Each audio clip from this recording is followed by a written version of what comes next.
আসসালামু আলাইকুম। সবাই কেমন আছেন? আশা করি সবাই ভালো আছেন। সবাইকে রমজানের অভিনন্দন। তো আজকে আমি যে রেসিপিটা নিয়ে আসছি সেটা হচ্ছে আমাদের চিকেন। তো আজকে আমাদের এখানে রাখা আছে ছোট ছোট করে মুরগি। আমরা আজকে মুরগিটাকে রান্না করব। তো এখন চলে আসছি, আমরা রান্নার কাজে চলে আসছি। তো এখন আমরা বিসমিল্লাহ করে মুরগিটা বসিয়ে দেব।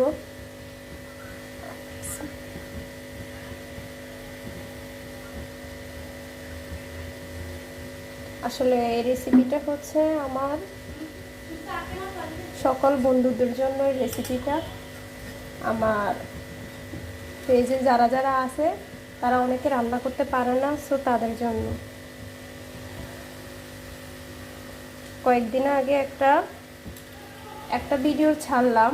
ওই ভিডিওর মধ্যে আমার এক ভাইয়ের বন্ধু আমাকে কমেন্ট করেছে পরের মেশিনটা বলেন। আসলে আমি বুঝতে পারিনি যে সেটার মধ্যে অর্ধেক ভিডিও গেছে, আমি বুঝতে পারিনি। আমি ভেবেছি পুরো ভিডিও গেছে, কিন্তু অর্ধেক গেছে। সো আজকে পুরো ভিডিওটাই ছাড়বো। আশা করি সবাই দোয়া করবেন ঠিকঠাকভাবে যেন সবটা করতে পারে। সো এখন আমরা এর মধ্যে পেঁয়াজটা দিয়ে দিব। পেঁয়াজ বাটা, আমরা কাঁচা পেঁয়াজ দিয়ে রান্না করি না মুরগি, আমরা বাটা দিয়ে রান্না করি।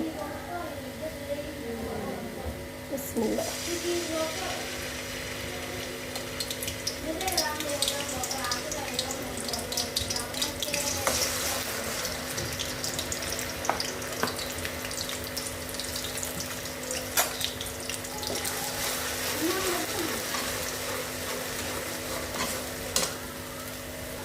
সো এখন আমরা এটার মধ্যে পেঁয়াজ পাতাটা দিয়ে দিব।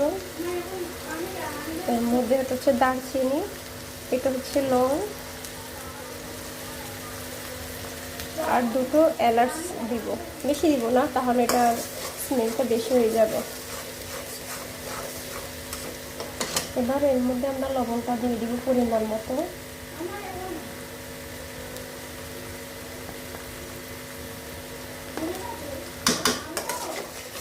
আমি যে খাবারটা করছি এটা হচ্ছে আমাদের ভোর রাতের জন্য, সেহরি খাবো।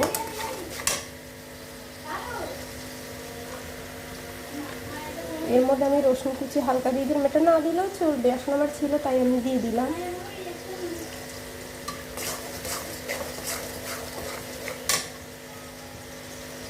এরপরে আমরা দিব রসুন বাটা, আদা বাটা,